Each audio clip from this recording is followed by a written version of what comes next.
बिस्मिल्लाहिर्रहमानिर्रहीम। अस्सलाम वालेकुम स्टूडेंट्स, मैं हूं हसान फरीद, आपका फिजिक्स टीचर। स्टूडेंट्स, हम लोगों ने मोमेंटम को पहले डिटेल में डिस्कस किया हुआ है, लेकिन आज का जो हमारा आर्टिकल है वो एंगुलर मोमेंटम के बारे में है। ये उस मोमेंटम से जिसको हम पहले पढ़ चुके हैं किस तरह से डिफरेंट है, आइए जरा जानते हैं आज के लेक्चर में। स्टूडेंट्स, आप जान गए हैं कि लेक्चर का नाम जो है वो एंगुलर मोमेंटम है, लेकिन आइए जरा हम पहले डिटेल में डिस्कस करें एक दफा कि मोमेंटम क्या होता है। ऑल्दो ये चीज आप पढ़ चुके हैं, लेकिन मैं थोड़ा सा ये कॉन्सेप्ट क्लियर करने के लिए आपको मोमेंटम का एक इंट्रोडक्शन दोबारा से देने लगा हूं। अभी तक ये हमारे लॉन्ग क्वेश्चन का पार्ट नहीं है जो मैं लिख रहा हूं, ये सिर्फ आपकी अंडरस्टैंडिंग के लिए। स्टूडेंट्स, हम लोग जानते हैं कि हमारे पास जब भी कोई चीज हमने रियल लाइफ में मेजर करनी हो, हम फिजिक्स में उसके लिए एक क्वांटिटी बना देते हैं। मिसाल के तौर पर अगर हम लोगों ने मेजर करना हो कि कोई चीज कितना तेज है या कितना स्लो चल रही है, तो हमारे पास एक फिजिकल क्वांटिटी है जिसे हम बोलते हैं स्पीड। स्पीड देखेंगे तो हमें पता चल जाएगा। इसी तरह से हम लोगों ने जब मेजर करना हो कि कोई चीज जो चलते हुए आ रही है, हिट करने पर वो कितना डैमेज कर सकती है, कितना खतरा है उस चलती हुई चीज से, कितना पोटेंशियल है उसके पास डैमेज करने का हिट करने के बाद, उसके लिए हमारे पास एक क्वांटिटी है और उसे हम बोलते हैं मोमेंटम। तो आसान अल्फाज में मोमेंटम क्या बताता है? मोमेंटम बताता है कि कोई चीज कितना डैमेज कर सकती है, या दूसरे अल्फाज में अगर एक चीज चलते हुए आ रही है तो उससे आपको कितना खतरा है। यह बड़ी इंपॉर्टेंट बात है, आप लोग इसको जरा ध्यान से देख लीजिए। तो आप किसी भी चीज का जो चलती हुई चीज है उससे हिट करने पर कितना खतरा होगा आपको, आप ये मेजर करना चाहते हैं, तो आप फिजिक्स में क्या देखेंगे? उस चीज का मोमेंटम देखेंगे। तो जस्ट इमेजिन करें स्टूडेंट्स कि हमारे पास, मैं आपसे एक सिंपल क्वेश्चन करता हूं और आप लोगों ने क्वेश्चन जरा ध्यान से सुनना है। मैं आपसे पूछता हूं कि एक कार और एक साइकिल आपकी तरफ चलते हुए आ रही है, बताएं आपको किससे ज्यादा खतरा है टकराने के बाद?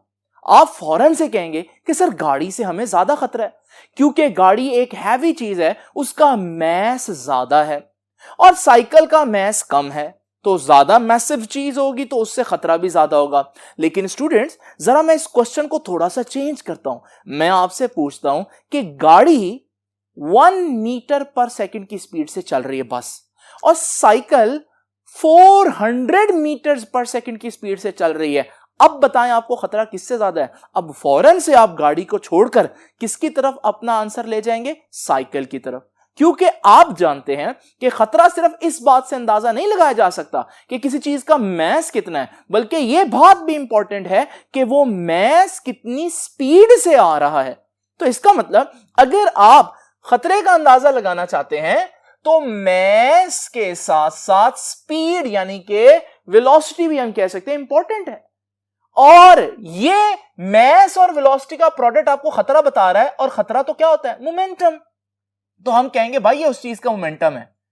तो ये हो गया हमारे पास मोमेंटम का थोड़ा सा कॉन्सेप्ट। लेकिन आप लोगों ने देखा जो एग्जांपल मैंने अभी आपको दी, जिसमें मैंने आपको गाड़ी की एग्जांपल दी है या मैंने आपको साइकिल की एग्जांपल दी है, अब गाड़ी और साइकिल तो एक स्ट्रेट पाथ में चल रहे हैं, तो ये तो लीनियर मोशन है।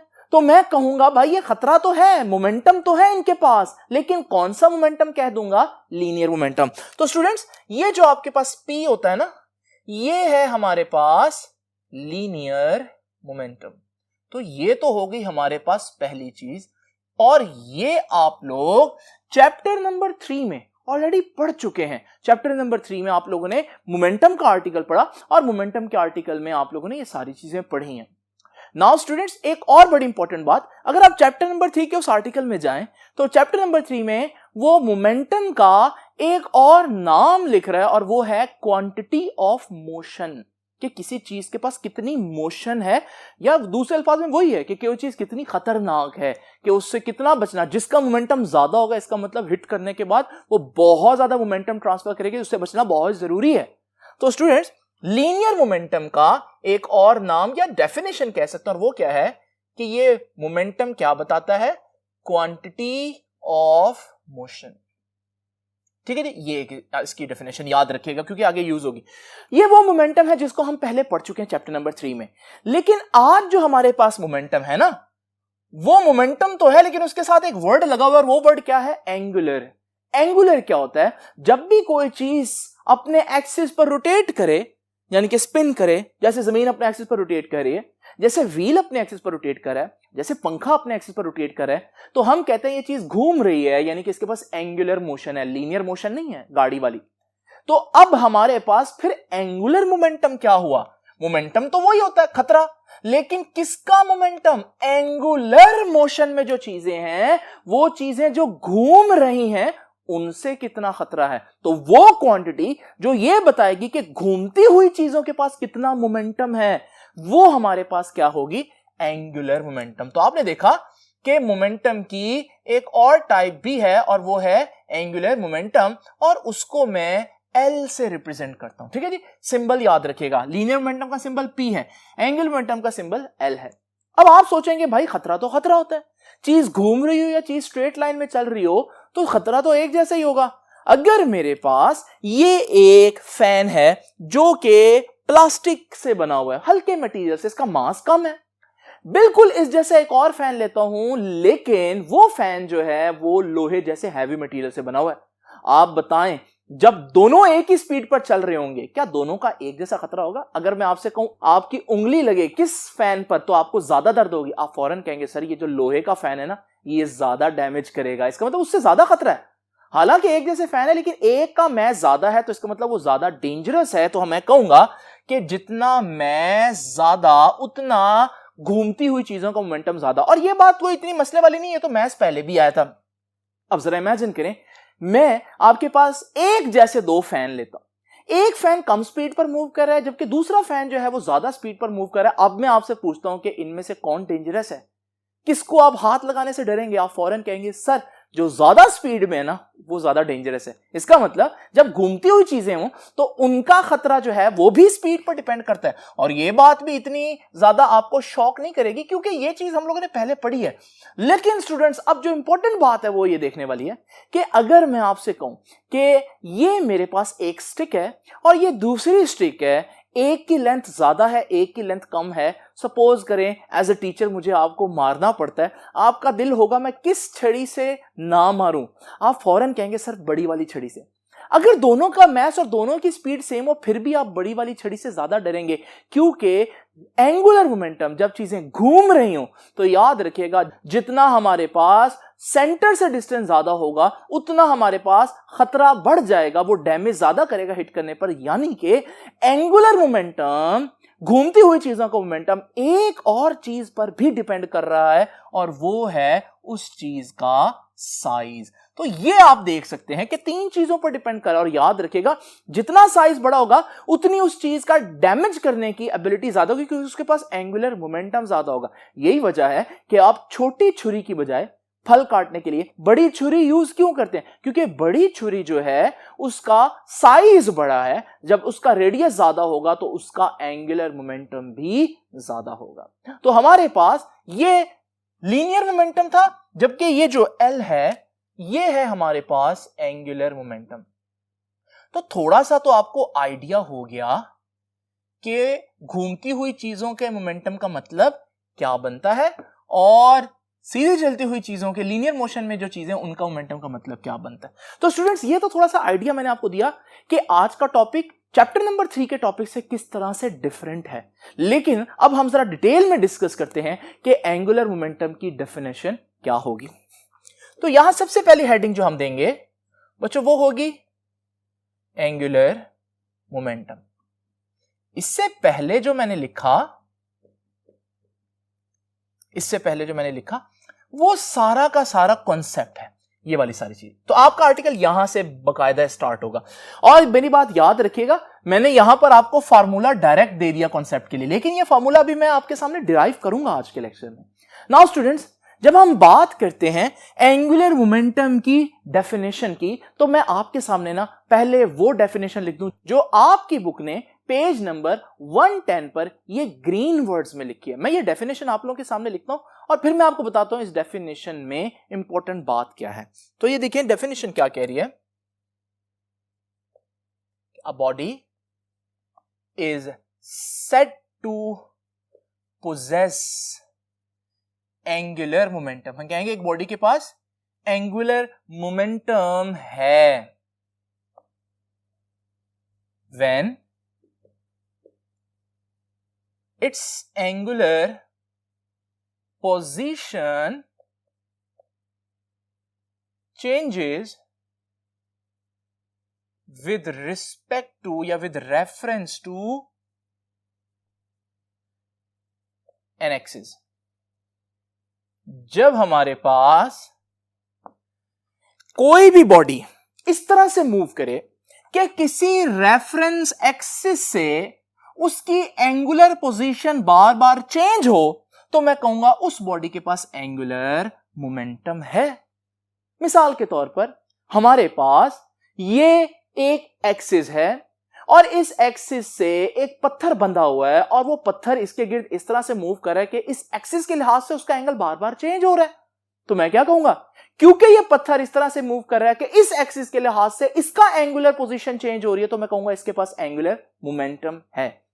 लेकिन स्टूडेंट्स, क्या ये सही डेफिनेशन है? जरा देखें, हमारे पास ये यहां से आगे जो बात लिखी है, angular position changes with respect to an axis, किसी एक्सिस के लिहाज से किसी बॉडी की एंगुलर पोजीशन चेंज होना, यार इसको आसान अल्फाज में मैं ये नहीं कह सकता घूमना, क्योंकि जब आपकी किसी एक्सिस के लिहाज से पोजीशन चेंज हो रही है, जैसे मैंने अभी आपको एग्जांपल दी, एक्सिस के लिहाज से पोजीशन चेंज हो रही है, तो इसका क्या मतलब है, बॉडी मूव कर रही है एक सर्कुलर पाथ में, यानी कि ये एंगुलर मोशन है। तो आसान अल्फाज में इस डेफिनेशन में मैं क्या कहना चाह रहा हूं, मैं ये कहना चाह रहा हूं कि जब भी कोई चीज घूम रही हो तो उसके पास एंगुलर मोमेंटम होता है। यार ये तो हमें पता है, लेकिन क्या ये डेफिनेशन होती है?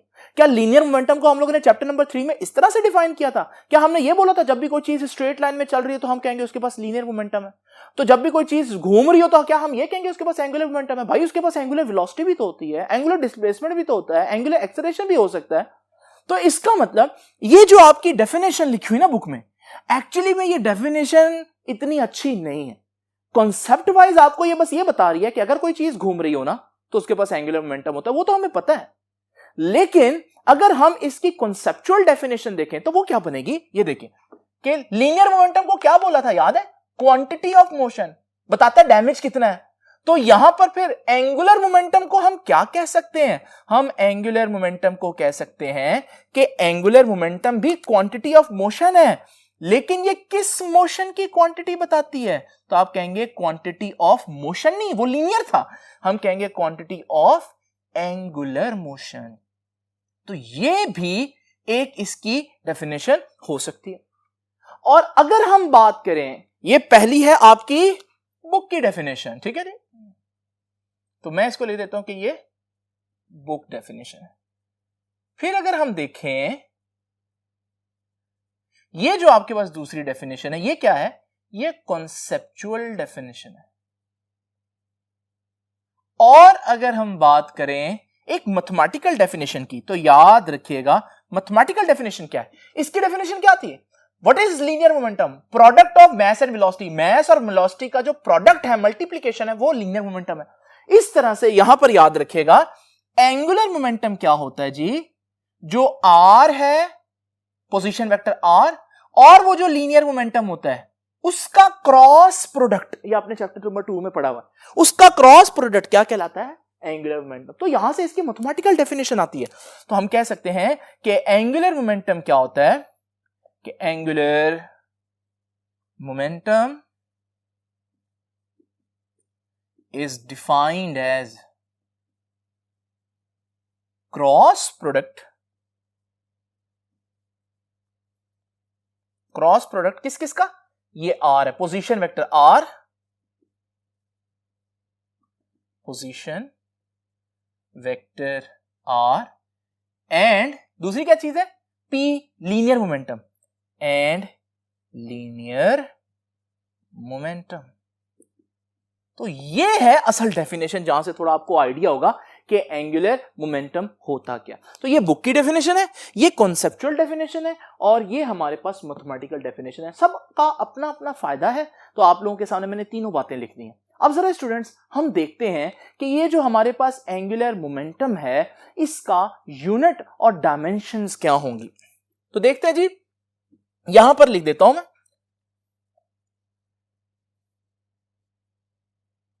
ये है जी इसका यूनिट। आपको मालूम है यूनिट कहां से आता है? यूनिट आता है फार्मूला से।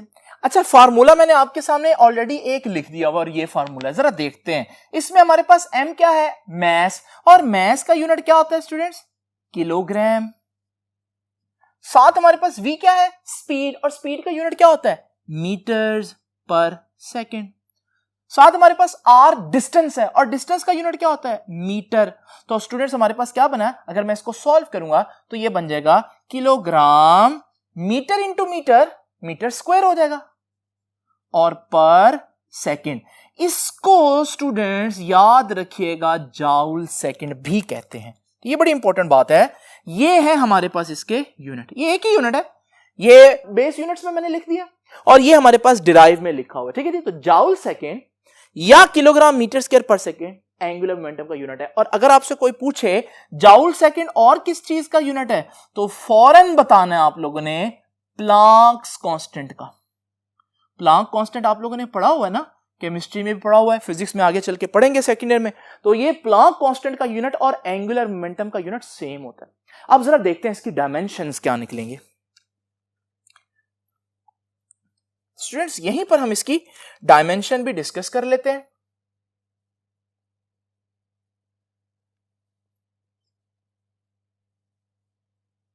तो डायमेंशन आपको पता है कहां से निकलती है?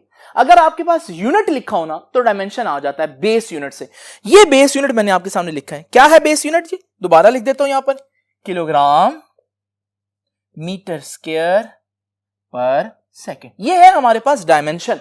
इसका यूनिट क्या बनेगा? ये देखिए, किलोग्राम की डायमेंशन, ये हमारे पास यूनिट है, इसकी डायमेंशन क्या बनेगी? किलोग्राम जो है इसकी जगह, क्योंकि किलोग्राम मैस है और मैस m से होता है तो m लिख दूंगा। इसी तरह से मीटर लेंथ है और लेंथ L से होता है तो L लिख दूंगा, लेकिन पावर वही रखूंगा। सेकंड क्या है? सेकंड तो टाइम का यूनिट होता है, तो टाइम T से होता है तो मैं यहां T लिख दूंगा और वही पावर। और आपको पता है डायमेंशन में हम स्क्वायर ब्रैकेट्स डाल देते हैं। तो ये है हमारे पास एंगुलर मोमेंटम की डायमेंशन। तो स्टूडेंट्स आप लोगों ने देखा, डेफिनेशन हो गई, यूनिट हो गया, फॉर्मूला हो गया, डायमेंशन भी हो गई है। अब जरा देखते हैं कि एंगुलर मोमेंटम कैसी क्वांटिटी है। ये देखिए स्टूडेंट्स, क्वांटिटी से मेरा क्या मतलब है? आपको मालूम है अक्सर मैं हेडिंग देता हूं कि क्वांटिटी कौन सी है, तो आपको मालूम है क्वांटिटीज दो किस्म की होती हैं, स्केलर और वेक्टर्स। तो मैं ये देखना चाहता हूं कि वेक्टर क्वांटिटी है या स्केलर क्वांटिटी है। तो देखिए स्टूडेंट्स, हमारे पास एंगुलर मोमेंटम जो है वो क्रॉस प्रोडक्ट है। और क्रॉस प्रोडक्ट की खास बात क्या होती है कि क्रॉस प्रोडक्ट में दो वेक्टर्स जब क्रॉस होते हैं तो उनका आंसर भी एक वेक्टर आता है। चैप्टर नंबर 2 में हम लोगों ने डिटेल में पढ़ा इसको। तो इसका मतलब angular momentum is a vector quantity. तो ये हो गई हमारे पास एक और इंपॉर्टेंट बात। So angular momentum is a vector quantity. Now students, अगर ये वेक्टर क्वांटिटी है तो आप जानते हैं वेक्टर क्वांटिटीज कौन सी होती हैं जिनके लिए डायरेक्शन इंपॉर्टेंट हो। तो अगर ये एक वेक्टर क्वांटिटी है तो डेफिनेटली इसकी कोई ना कोई डायरेक्शन तो होगी। अब आप पूछेंगे कि सर इसकी डायरेक्शन कहां होगी? तो जरा देखिए स्टूडेंट्स, हमें मालूम है क्रॉस प्रोडक्ट की डायरेक्शन कैसे निकालते हैं। पहले जरा मैं इन दोनों वेक्टर्स को बनाता हूं आप।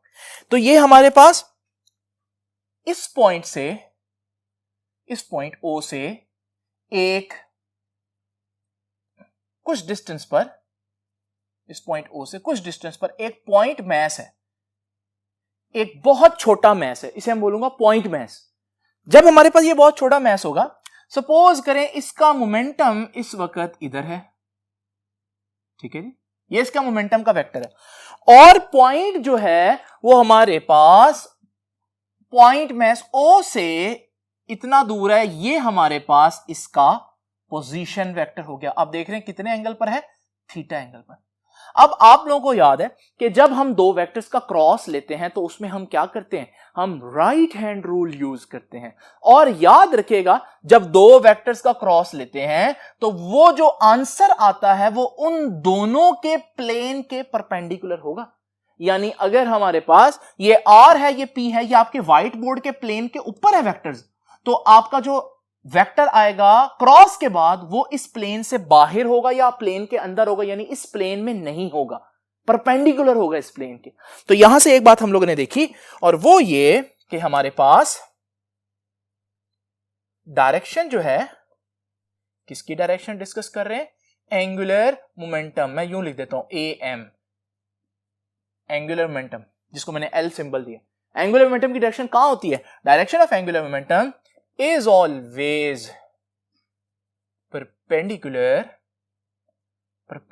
होती है टू द प्लेन, उस प्लेन के परपेंडिकुलर होती है कंटेनिंग R एंड P।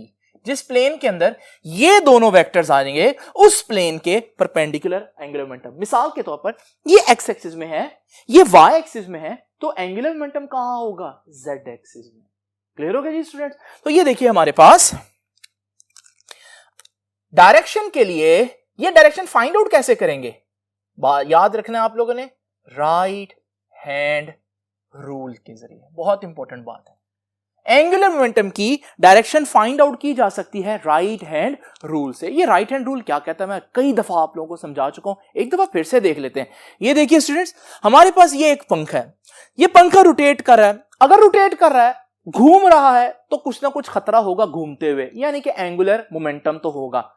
जरा देखें इसकी डायरेक्शन, देख रहे हैं आप लोग, ये जिस डायरेक्शन में घूम रहा है, आपने राइट हैंड लेना है और उसकी फिंगर्स को उसी डायरेक्शन में कर्ल कर देना है, घुमाना है, और आपका थंब बिल्कुल स्ट्रेट रहना चाहिए। आपका थंब क्या बताएगा, डायरेक्शन बताएगा एंगुलर मोमेंटम की।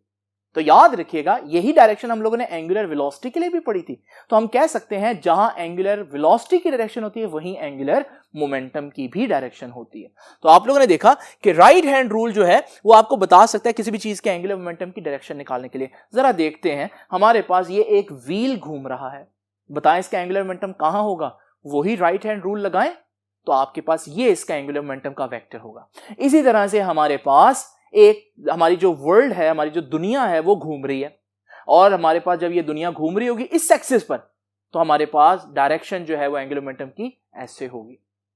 और स्टूडेंट्स याद रखना आप लोगों ने, एंगुलर मोमेंटम जितना ज्यादा होगा ना उतना बड़ा ही उसका वेक्टर होगा। मिसाल के तौर पर अगर मेरे पास ये एक पंखा है, मुझे पता है घूम रहा है लेकिन इतना खतरा नहीं है, बड़ा आहिस्ता स्पीड में घूम रहा है, तो मैं इसका वेक्टर बनाऊंगा उसी डायरेक्शन में, लेकिन वेक्टर इतना बड़ा नहीं होगा। लेकिन अगर हमारे पास यह पंखा तेज होना शुरू हो जाएगा तो इसका खतरा बढ़ता जाएगा, तो इसका एंगुलर मोमेंटम का वेक्टर भी बड़ा होता जाएगा। एंगुलर मोमेंटम का वेक्टर ना सिर्फ यह बता रहा है कि कहां को है एंगुलर मोमेंटम, बल्कि यह भी बता रहा है कि वो एंगुलर मोमेंटम कितना कम या कितना ज्यादा है। तो स्टूडेंट्स ये तो हो गया हमारे पास थोड़ा सा आइडिया एंगुलर मोमेंटम का। अब जरा देखें, ये राइट हैंड रूल जो है ये मैंने आप लोगों को बता दिया। इस रूल का मैंने एक और नाम भी बताया था, वो नाम था स्क्रू रूल। क्यों? क्योंकि मैंने आपको बताया था राइट हैंड के इस रूल के जरिए हम स्क्रूज या कैप्स भी खोलते हैं। मिसाल के तौर पर ये आपके पास एक कोक की बोतल है और आप इसका ढक्कन खोलना चाहते हैं। अब आप अक्सर जब ढक्कन खोलते हैं आप क्या करते हैं, पहले इधर को घुमाते हैं, अगर नहीं खुलता फिर दूसरी तरफ। लेकिन क्या आप घुमाने से पहले जज कर सकते हैं कि कहां को घुमाएंगे तो ये ढक्कन खुलेगा? बिल्कुल। आपको मालूम है आप चाहते हैं ढक्कन ऊपर को आए, तो थंब आप ऊपर रखना चाहते हैं तो आप उसको ऐसे घुमाएंगे। तो ये देखिए हमारे पास जब ये ढक्कन जो है वो इस तरह से घुमाएगा तो हमारे पास कोक का ढक्कन जो है वो खुल जाएगा। इसी तरह अगर आप उसको बंद करना चाहते हैं, नीचे भेजना चाहते हैं, तो थंब नीचे रखें तो आप ऐसे घुमाएंगे तो फिर हमारे पास ये बंद होना शुरू हो जाएगा। तो स्क्रूज खोलने के लिए, कैप्स खोलने के लिए यही रूल यूज होता है। तो हमारे पास राइट हैंड रूल जो है उससे एंगुलर मोमेंटम की डायरेक्शन आ सकती है।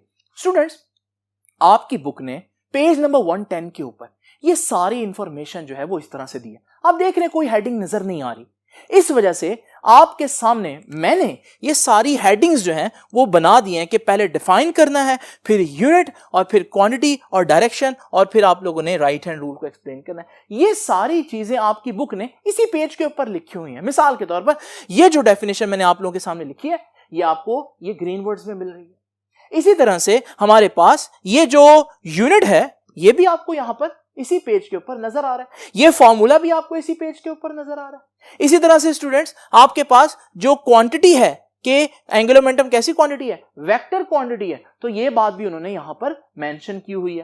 फिर इसी तरह से ये जो डायरेक्शन की मैंने बात की है, ये डायरेक्शन कहां होगी, perpendicular to the plane containing R and P, ये बात भी आपके एग्जैक्ट यहां पर लिखी हुई है। और बाकी रह गई राइट हैंड रूल वाली बात, तो वो आपके साइड इंफॉर्मेशन में आप लोगों को नजर आ रहा है कि राइट हैंड रूल के बारे में थोड़ी सी डिटेल दी है। तो ये तो हो गया हमारे पास एंगुलर मोमेंटम को जानने के लिए कुछ इंपॉर्टेंट बातें। अब जरा देखते हैं कि सर ने ये बोला ये वाला फार्मूला है, लेकिन यहां पर जब सर एक्सप्लेन करे तो ये वाला फार्मूला था। अब इनमें से कौन सा सही है, और अगर दोनों सही हैं तो यहां से इससे ये वाला फार्मूला कैसे निकालना है, आइए जरा देखते हैं स्टूडेंट्स। इस हेडिंग को मैं नाम दूंगा मैथमेटिकल डेरिवेशन का। आप हेडिंग्स नोट करते जाइए, आपको क्वेश्चन लिखने में बहुत आसानी होगी। तो स्टूडेंट्स, मैथमेटिकल डेरिवेशन कैसे करनी है इस फॉर्मूले की, बहुत आसान है इसकी मैथमेटिकल डेरिवेशन। हमें मालूम है कि एंगुलर मोमेंटम किसके बराबर है, आर क्रॉस पी के। लेकिन मैं एंगुलर मोमेंटम के ना मैग्नीट्यूड को डिस्कस करूंगा। आपको मालूम है हमारे पास, वैसे अगर इसको खोलूं तो हमारे पास इसका आंसर आएगा, आर क्रॉस पी का आंसर आएगा आर पी साइन थीटा और साथ एन हैट। ठीक है जी, ये हम लोगों ने फॉर्मूला चैप्टर नंबर 2 में पढ़ा। चैप्टर नंबर 2 में हम लोगों ने पढ़ा ना, a cross b is equal to A B sine theta N unit vector. बिल्कुल इसी तरह से r cross p is equal to R P sine theta और n यूनिट वेक्टर। लेकिन अगर मैं मैग्नीट्यूड की बात करूं, ऊपर से वेक्टर हटा दूं, तो फिर मुझे ये डायरेक्शन जो है इसको निकाल देना पड़ेगा थोड़ी देर के लिए। तो ये है आर पी साइन थीटा। तो ये है हमारे पास एंगुलर मोमेंटम का फॉर्मूला। लेकिन एंगुलर मोमेंटम के सिर्फ मैग्नीट्यूड को डिस्कस कर रहे हैं हम इस फॉर्मूले में। अब जरा तवज्जो कीजिए स्टूडेंट्स, ये हमारे पास थीटा क्या है, थीटा जो है वो आर और पी के दरमियान एंगल है। तो मैं कहूंगा where theta is the angle, where theta is the angle between R and P। लेकिन ये एंगल क्या होगा, आइए जरा देखते हैं स्टूडेंट्स। इमेजिन करें हमारे पास एक ऑब्जेक्ट जो है वो सर्कुलर पाथ में मूव कर रहा है। आपको मालूम है ना कि जब कोई चीज सर्कुलर पाथ में मूव कर रही हो तो उसकी वेलोसिटी अलोंग टेंजेंट होती है।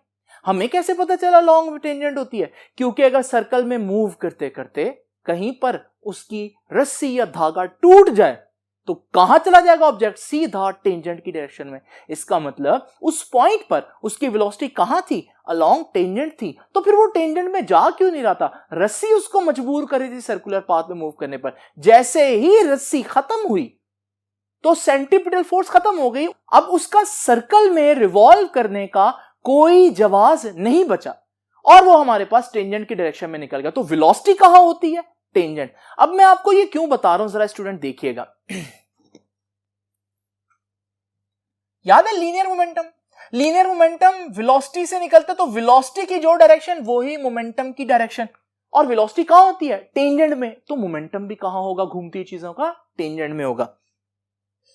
तो स्टूडेंट्स जरा दोबारा से इमेजिन करें, वही हमारे पास सर्कल में रस्सी जो है वो उस स्टोन को जो है वो रिवॉल्व करवा रही है। अब जरा इमेजिन करें हमारे पास टेंजेंट में मोमेंटम होगा, क्योंकि वेलोसिटी टेंजेंट में होती है ना, और उसका जो रेडियस है या उसका जो ओ से पोजीशन वेक्टर आर है वो तो हमारे पास ये बन रहा है। क्या एंगल बन रहा है दोनों के दरमियान, ये तो 90 डिग्री बन रहा है। इसका मतलब जब कोई चीज परफेक्ट सर्कल में मूव कर रही हो तो उसमें जो आर और पी के दरमियान है वो एंगल 90 होता है। और यहां पर हमने जितनी भी एग्जांपल्स लेनी वो परफेक्ट सर्कल की ही लेनी है। इसलिए मैं कहूंगा कि ये जो थीटा है ना ये 90 डिग्री होगा। क्यों, when a body moves in a circle तो हम कह सकते हैं कि थीटा इज 90। थीटा 90 हो जाए तो एल किसके बराबर रह जाएगा, आर पी रह जाएगा, क्योंकि साइन जो 90 होता है ना, याद रखिएगा साइन 91 होता है। तो साइन 91 हो गया तो एल किसके बराबर आ गया, आर पी के। अब ये पी क्या है, पी तो हमारे पास लीनियर मोमेंटम है। तो मैं पी की जगह लीनियर मोमेंटम तो याद नहीं आपको एम वी होता है, तो फिर ये आ जाएगा हमारे पास फॉर्मूला रीअरेंज करके एम वी आर। देख रहे हैं स्टूडेंट्स, ये भी फॉर्मूला है आपका, ये फॉर्मूला भी ठीक है मैग्नीट्यूड्स के लिए, ये वेक्टर फॉर्म है। और ये फार्मूला भी आपके पास ठीक है, लेकिन ये तब एप्लीकेबल होगा जब थीटा 90 यानी ऑब्जेक्ट सर्कल में मूव कर रहा हो। तो अब हमारे पास ये फार्मूला आ गया। ये फार्मूला वही है जो मैंने आप लोगों से पहले डिस्कस किया, लेकिन ये फाइनल फार्मूला नहीं। उसकी वजह क्या है? कौन सा चैप्टर पढ़ रहे हैं हम? एंगुलर मोशन का। जब हम एंगुलर मोशन की बात करते हैं तो हम सारे पैरामीटर्स, सारी फिजिकल क्वांटिटीज एंगुलर लेते हैं कि नहीं लेते? Angular velocity, angular displacement, angular acceleration. यहां पर लीनियर वेलोसिटी आ रही है जो कि हमारे पास लीनियर चैप्टर में होनी चाहिए, एंगुलर मोशन के चैप्टर में नहीं होनी चाहिए। इस वजह से मैं यहां पर v को रिप्लेस करूंगा और मुझे मालूम है v किसके बराबर होता है? r omega. ये हम लोगों ने पढ़ा। तो v क्या है? Linear velocity. ओमेगा क्या है? Angular velocity. तो मैं जब v की जगह r ओमेगा पुट करूंगा तो v की जगह r ओमेगा आ जाएगा और साथ r एज इट इज आ जाएगा। ये मल्टीप्लाई होगा तो m r इंटू r से मल्टीप्लाई होगा तो ये r का स्क्वायर आ जाएगा, तो M R square omega. Now students, कितने फार्मूले हो गए हमारे पास? हमारे पास 4 फार्मूले हो गए। एंगुलर मोमेंटम की वेक्टर फॉर्म, एंगुलर मोमेंटम की मैग्नीट्यूड वाली फॉर्म, एंगुलर मोमेंटम की मैग्नीट्यूड वाली फॉर्म लेकिन सर्कुलर पाथ के लिए, और एंगुलर मोमेंटम की मैग्नीट्यूड वाली फॉर्म सर्कुलर पाथ के लिए और एंगुलर वेलोसिटी की टर्म में। तो देखिए आप लोग, हर फार्मूले की अपने एक फायदा है। ये हो गया हमारे पास जी मैथमेटिकल डेरिवेशन। लेकिन आप लोगों ने याद है स्टार्ट में मैंने क्या सपोज किया था? मैंने सपोज किया था एक पार्टिकल है जो सर्कल में मूव कर रहा है। ये मैंने पहले बताया भी आप लोगों को, यहां मैंने आपको बताया भी था कि ये m क्या है? ये एक पॉइंट मैस है, एक बहुत छोटा मैस। अब पॉइंट मैस है, लेकिन क्या आप सिर्फ पॉइंट मैसेज को घूमते हुए देखते हैं? जमीन जो घूम रही है क्या वो पॉइंट मैस है? जमीन भी तो एक पूरी बॉडी है ना, उसमें तो बहुत से पॉइंट्स होंगे उसके अंदर। तो ये तो एक पॉइंट के लिए था, पूरी बॉडी के लिए फिर क्या करेंगे? जाहिर आप देखते हैं स्टूडेंट्स। तो अब हमारे पास नेक्स्ट हेडिंग क्या होगी? एंगुलर मोमेंटम ही निकालना है, लेकिन किसका एंगुलर मोमेंटम? जरा सुनिएगा ध्यान से। Angular momentum of a rigid body, किसी भी रिजिड बॉडी का। ये जो फार्मूला है ये किसी भी पॉइंट के लिए, ठीक है जी। तो हमारे पास अगर कोई पूरी बॉडी हो जो मूव कर रही हो तो फिर क्या करेंगे? जरा इमेजिन करें स्टूडेंट्स, ये कोई इतने मसले वाली बात नहीं है, मैं आपको जरा आसान तरीके से समझाता हूं। देखें, इस चीज को एक्सप्लेन करने के लिए ना आपकी बुक ने जो पेज पर डायग्राम बनाई है वो ये है, लेकिन मैं आपको जरा उस तरीके से समझाता हूं जिससे मैंने आपको मोमेंट ऑफ इनर्शिया भी समझाया था, तो आपको ऑटोमेटिकली ये बात भी समझ में आ जाएगी। आप लोगों ने यही डायग्राम बनानी जो आपकी बुक ने बताई है। जरा देखिए स्टूडेंट्स, हमारे पास ये एक स्फीयर है, इस स्फीयर के ऊपर ये एक पॉइंट आप देख रहे हैं। इस पॉइंट का एंगुलर मोमेंटम मैं निकाल सकता हूं कि नहीं निकाल सकता? निकाल सकता ना, क्योंकि मुझे मालूम है एंगुलर मोमेंटम का ये फार्मूला। अब जरा इमेजिन करें एक और पॉइंट, ये जो नया पॉइंट है इसका एंगुलर मोमेंटम भी तो मैं निकाल सकता हूं। फिर एक और पॉइंट इमेजिन करें, उसका एंगुलर मोमेंटम भी निकाल सकता हूं, और इसी तरह आप पॉइंट बढ़ाते जाएं, हर एक का एंगुलर मोमेंटम निकालते जाएं। जब आप सारे पॉइंट्स का एंगुलर मोमेंटम ऐड करेंगे तो यार ये तो पूरी बॉडी का एंगुलर मोमेंटम ना आ गया। तो यहां से क्या सीखा हम लोगों ने कि अगर आप पूरी बॉडी एक रिजिड बॉडी हो लेकिन उसका एंगुलर मोमेंटम निकालना चाहते हैं तो आप हर पॉइंट का अलग-अलग एंगुलर मोमेंटम निकाल के ऐड कर दें, बस इतनी सी बात है। तो जरा देखते हैं, यहां पर हम कहते हैं कि जो पहला पॉइंट होगा उसका एंगुलर मोमेंटम क्या होगा? अब हमें मालूम है एंगुलर मोमेंटम का फॉर्मूला क्या है? M R square omega. तो पहला पॉइंट है तो एम आर स्क्वायर ओमेगा तो लिखूंगा, लेकिन M1 R1 स्क्वायर ओमेगा 1। इसी तरह से जो दूसरा पॉइंट होगा उसका एंगुलर मोमेंटम क्या होगा? M2 R2 square omega 2। जो तीसरा पॉइंट होगा उसका एंगुलर मोमेंटम क्या होगा? M3 R3 square omega 3। Now students, total पूरी बॉडी का एंगुलर मोमेंटम कैसे निकालूंगा? सबके एंगुलर मोमेंटम्स को ऐड कर दूंगा। तो जरा देखिए, मेरे पास टोटल एंगुलर मोमेंटम बराबर आएगा पहले पॉइंट का एंगुलर मोमेंटम, दूसरे पॉइंट का एंगुलर मोमेंटम, तीसरे पॉइंट का एंगुलर मोमेंटम, अप टू जितने भी मैंने डिवाइड किए हैं पार्ट्स उनमें nth पार्ट का भी एंगुलर मोमेंटम। अब फर्स्ट पॉइंट का एंगुलर मोमेंटम कितना आया है? M1 R1 square omega 1। Point 2 का एंगुलर मोमेंटम कितना है? M2 R2 square omega 2। Point 3 का m3r3 स्क्वायर ओमेगा 3 और पॉइंट n का mn rn square omega n।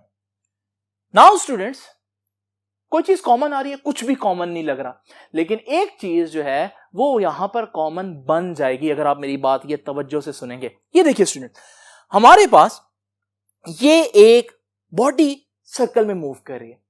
जरा देखें, हमारे पास इस बॉडी के ऊपर दो पॉइंट्स लेते हैं, पॉइंट ए और पॉइंट बी। एक पॉइंट आप देख रहे हैं सेंटर से करीब है और दूसरा सेंटर से दूर है। अगर मैं इस बॉडी को सपोज करें 60 डिग्री रिवॉल्व करता हूं तो करीब वाला पॉइंट भी 60 डिग्री रिवॉल्व करेगा, दूर वाला पॉइंट भी 60 डिग्री रिवॉल्व करेगा ना। वो और बात है, वो ज्यादा डिस्टेंस ट्रेवल करेगा, लेकिन एंगल तो सेम हुआ। इसका मतलब जब कोई चीज सर्कल में मूव कर रही हो, कोई रिजिड बॉडी सर्कल में मूव कर रही हो, तो उसके ऊपर जितने भी पॉइंट्स हैं, चाहे वो करीब हो चाहे वो दूर हो, उनका एंगुलर डिस्प्लेसमेंट एक जैसा होगा। एंगुलर डिस्प्लेसमेंट एक जैसा होगा तो एंगुलर वेलोसिटी भी एक जैसी होगी, और एंगुलर वेलोसिटी एक जैसी होगी तो यहां पर ये सारी एंगुलर वेलोसिटी सेम हो जाएंगी, क्योंकि बॉडी को मैंने ऑलरेडी रिजिड तो बोला है। तो रिजिड बॉडी के ऊपर क्या होता है, मैंने पहले बताया कि on a rigid body, on a rigid body, all points have same angular velocity। Her point की एंगुलर वेलोसिटी सेम होती है। मतलब कहने का यह है कि पहले पॉइंट की जो एंगुलर वेलोसिटी ओमेगा 1 है, दूसरे पॉइंट की जो ओमेगा 2 है, तीसरे पॉइंट की जो ओमेगा 3 है, करते करते जो ओमेगा n है, सब आपस में बराबर होंगे। जब सब बराबर होंगी तो भाई आप फिर इनको 1 2 3 कहो ही ना, क्या कह दो, ओमेगा कह दो, क्योंकि सारी बराबर जो है। तो जब मैं इन सबको 1 की 2 की बजाय ओमेगा कह दूंगा, यहां पे भी ओमेगा कह दूंगा। आपने अगले स्टेप में करना है, मैं यहां पर अब कर रहा हूं, आपने इसको भी ओमेगा कह दिया और इसको भी ओमेगा कह दिया। अब जरा देखें फार्मूला क्या बन गया। टोटल एंगुलर मोमेंटम निकाल रहे थे m1r1 square, omega omega omega omega constant है सब में, तो मैं इसको क्या करता हूं, मैं इसको कॉमन ले लेता हूं। ये देखिए जी, मैंने ओमेगा बाहर रख दिया, ठीक है जी। ये ओमेगा बाहर जा चुका है, अंदर क्या रह जाएगा, ये चीज ओमेगा के बगैर वाली m1 r1 square, m2 r2 square, m3 r3 square plus mn rn square. Now students, ये देखिए, आप लोगों को मैंने बताया था मोमेंट ऑफ इनर्शिया का फॉर्मूला याद है। Moment of inertia I is equal to mr square, इससे पिछला वाला आर्टिकल है, मोमेंट ऑफ इनर्शिया हम लोगों ने डिस्कस किया था। अब mr स्क्वायर, तो ये क्या है, mr स्क्वायर नहीं है, लेकिन साथ 1 1 आ रहा है। इसका मतलब ये mr स्क्वायर है, यानी कि ये मोमेंट ऑफ इनर्शिया है। लेकिन किसका मोमेंट ऑफ इनर्शिया है, पहले पॉइंट का, पूरी बॉडी का नहीं। ये मोमेंट ऑफ इनर्शिया है किसका, दूसरे पॉइंट का। ये मोमेंट ऑफ इनर्शिया है किसका, तीसरे पॉइंट का। तो अगर आपके पास ये पॉइंट था, इसका मोमेंट ऑफ इनर्शिया ये है, ये दूसरे पॉइंट का मोमेंट ऑफ इनर्शिया है, ये तीसरे पॉइंट का मोमेंट ऑफ इनर्शिया है। आप इन सारे पॉइंट्स के मोमेंट ऑफ इनर्शिया को ऐड करो तो क्या बन जाएगा, आपके पास पूरा स्फीयर का मोमेंट ऑफ इनर्शिया नहीं बन जाएगा। तो हमारे पास इस पूरी ब्रैकेट के अंदर एक्चुअली क्या लिखा हुआ है, इस पूरी ब्रैकेट के अंदर लिखा हुआ है कि ये सारी बॉडी का मोमेंट ऑफ इनर्शिया है। तो मैं 1 1 2 2 3 3 4 4 की बजाय मैं लिख देता हूं I और I का मतलब जनरल टर्म, और यहां पर मैं सिग्मा लिख देता हूं और I की वैल्यू 1 से लेकर n तक। इसका मतलब क्या है, देखें, ये ऊपर वाली चीज जो इतनी बड़ी है उसको मैंने छोटा करके खुलासा करके लिख दिया। तो यहां पर बेसिकली क्या है कि हमारे पास I की वैल्यू 1 पुट करूंगा तो क्या बन जाएगा, I की वैल्यू 1 इधर भी आएगी, 1 इधर भी आएगी, तो m1 r1 स्क्वायर, ये पहली टर्म आ जाएगी।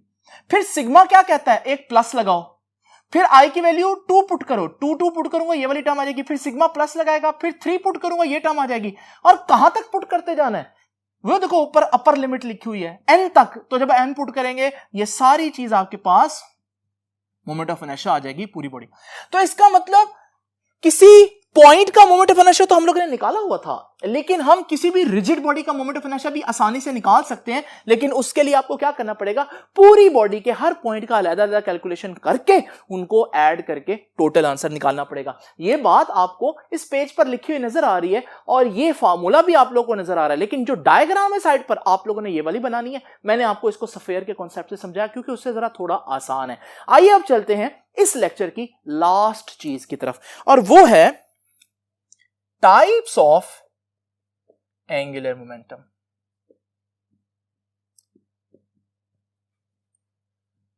स्टूडेंट्स याद रखिएगा, ये आज की आखिरी चीज है आपकी, बुक ने भी एंड पर डिस्कस की हुई है। एक एंगुलर मोमेंटम है जिसे हम बोलते हैं स्पिन एंगुलर मोमेंटम, इसको सिंबल देते हैं एल एस। एल तो एंगुलर मोमेंटम के लिए आना ही है, एस बता रहा है स्पिन एंगुलर मोमेंटम के लिए। तो angular momentum, spin angular momentum क्या होता है? Spin angular momentum basically angular momentum होता है, एंगुलर मोमेंटम किसका? Of A spinning body. एक स्पिनिंग बॉडी का एंगुलर मोमेंटम जो है वो स्पिन एंगुलर मोमेंटम कहलाता है।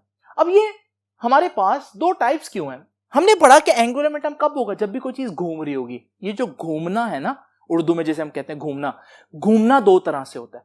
समटाइम्स कोई चीज एक ऐसे एक्सिस के गिर्द रिवॉल्व करती है जो उसी बॉडी के अंदर से पास कर रहा हो, जैसे जमीन का अपने एक्सिस पर रिवॉल्व करना है ये घूमना, लेकिन इसको रोटेशन या स्पिन कहते हैं। इसी तरह से व्हील का घूमना, ये भी घूम रहा है, लेकिन जिस पॉइंट के गिर्द व्हील घूम रहा है वो पॉइंट या वो एक्सिस जो है वो बॉडी के अंदर एग्जिस्ट करता है। इसी तरह से पंखा जो है वो भी स्पिन कर रहा है, क्योंकि जिस पॉइंट के गिर्द वो रिवॉल्व कर रहा है वो एक्सिस या वो पॉइंट जो है बॉडी के अंदर लाई करता है। ऐसी सूरत में घूमना तो कहते हैं, लेकिन इस स्पेशल टाइप को हम कहते हैं स्पिन।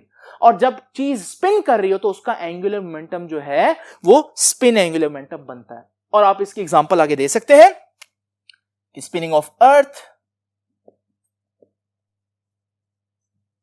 और भी जो चीजें स्पिन कर रही हैं, जैसे स्पिनिंग ऑफ टॉप,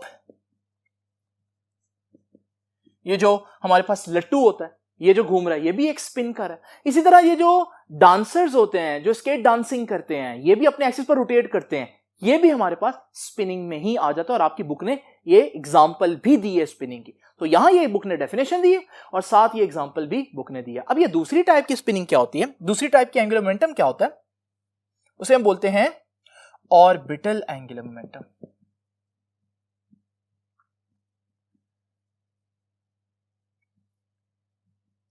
है तो एंगुलर मोमेंटम ना, तो एल बोलेंगे लेकिन साथ छोटा सा ओ लिखेंगे। ऑर्बिटल एंगुलर मोमेंटम क्या होता है? जैसे मैंने बताया, एंगुलर मोमेंटम किन चीजों का होता है? जो चीजें घूम रही हो। और घूमना कितने किस्म का होता है? एक तो अपने एक्सिस पर घूमना हो सकता है, लेकिन सम टाइम कुछ चीजें ऐसे पॉइंट के गिर्द घूम रही होती हैं जो उस बॉडी से बाहर होता है। मिसाल के तौर पर जमीन का सूरज के गिर्द घूमना, ये एक ऑर्बिटल मोशन है तो घूमना, लेकिन स्पिनिंग नहीं है। इसी तरह से हमारे पास चांद का जमीन के गिर्द घूमना, ये भी एक ऑर्बिटल मोशन है। तो ये हमारे पास ऑर्बिटल एंगुलर मोमेंटम भी है। तो ऑर्बिटल एंगुलर मोमेंटम क्या होता है? ये भी एंगुलर मोमेंटम होता है, लेकिन किसका angular momentum? Angular momentum of a body revolving in a circular path, जो एक सर्कुलर पाथ में मूव कर रही हो। इसकी एग्जांपल क्या देंगे? इसकी एग्जांपल आप दे सकते हैं बहुत सारी एग्जांपल, जैसे मैंने बताया revolution of earth around sun, इसी तरह से revolution of electron around nucleus. Electron का न्यूक्लियस के गिर्द भी तो घूमना, एक ऑर्बिट में घूमना है ना। तो स्टूडेंट्स ये हो गया हमारे पास कुछ एग्जांपल एंगुलर मोमेंटम की। अब जरा देखिए, हमारे पास अगर एक शख्स एक गोल दायरे में घूम रहा हो तो ये भी तो हमारे पास ऑर्बिटल एंगुलर मोमेंटम होगा, और ये एग्जांपल आप लोगों की बुक ने भी यहां पर एक्सप्लेन की हुई है। नाउ स्टूडेंट्स, एक आखिरी बात आज की, और वो ये है कि हमारे पास जमीन को अगर हम देखें तो जमीन अपने एक्सिस पर भी रोटेट कर रही है, तो इसके पास स्पिन एंगुलर मोमेंटम तो होगा। साथ साथ ये सूरज के गिर्द भी रिवॉल्व कर रही है, तो इसके पास ऑर्बिटल एंगुलर मोमेंटम भी होगा। अब जरा इमेजिन करें, एंगुलर मोमेंटम जो है उसके फार्मूले में क्या आता है? उसके फार्मूले में आर आता है, रेडियस। जब जमीन अपने एक्सिस पर रोटेट कर रही है, अगर आप इसको क्लोजली देखें तो ये जो स्पिन के दौरान रेडियस बन रहा है, इसका अपना रेडियस है। लेकिन जब जमीन सूरज के गिर्द रिवॉल्व कर रही होगी तो जो ऑर्बिट का रेडियस होगा वो इतना ज्यादा बन रहा है। तो इसका मतलब कौन सा रेडियस ज्यादा होगा? ऑर्बिट में मूव करने वाला रेडियस के स्पिन वाला, तो आप कहेंगे ऑर्बिट वाला। तो फिर कौन सा एंगुलर मोमेंटम ज्यादा होगा, ऑर्बिटल एंगुलर मोमेंटम या स्पिन एंगुलर मोमेंटम? तो आप कहेंगे orbital angular momentum is always greater than spin angular momentum. तो याद रखिएगा आखिरी बात कि orbital angular momentum spin angular momentum के मुकाबले में काफी ज्यादा होता है। और ये दोनों बातें आपके बुक के इस पेज पर एंड पर लिखी हुई हैं, जिसमें उन्होंने टाइप्स ऑफ एंगुलर मोमेंटम भी डिस्कस किए और उनकी एग्जांपल भी साइड पर दी हुई हैं, और एंड पर यह भी बता दिया है कि हमारे पास जो ऑर्बिटल एंगुलर मोमेंटम है, क्योंकि ऑर्बिट का रेडियस ज्यादा होता है, इस वजह से वो स्पिन के मुकाबले में थोड़ा ज्यादा होता है। स्टूडेंट्स, ये था आज का लेक्चर। आई होप कि आपको मोमेंटम का और ज्यादा आइडिया आ गया होगा और दोनों मोमेंटम्स में डिफरेंस क्या है ये भी पता चल गया होगा। आपसे मुलाकात होगी अब नेक्स्ट लेक्चर में। तब तक के लिए अल्लाह हाफिज।